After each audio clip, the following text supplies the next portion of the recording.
আল্লাহ পাক রব্বুল আলামিন পবিত্র কুরআনুল কারীমের 10 নম্বর পারার 17 নম্বর পৃষ্ঠায় আল্লাহ পাক রব্বুল আলামিন সূরাতুত তাওবার ভিতরে বলেন 71 নম্বর আয়াতের শেষের অংশে আল্লাহ পাক রব্বুল আলামিন বলতেছেন, রে বান্দা, তোমরা যদি ঈমানদার হতে পারো, উলাইকা সায়ারহামুহুমুল্লাহ, তোমরা যদি ঈমানদার হতে পারো, আমি আল্লাহ পাক রব্বুল আলামিন আমার পক্ষ থেকে তোমাদেরকে সাহায্য করব। জোরে বলেন না সুবহানাল্লাহ।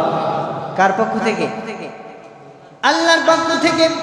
আল্লাহ পাক রব্বুল আলামিন বলেন, উলাইকা সায়ারহামুহুমুল্লাহ ইন্নাল্লাহা আজিজুন হাকীম। আমি আল্লাহ পাক রব্বুল আলামিন ওই সমস্ত বান্দা বান্দীদেরকে সাহায্য করব যারা পরিপূর্ণ ঈমান এনেছে, ঈমানদার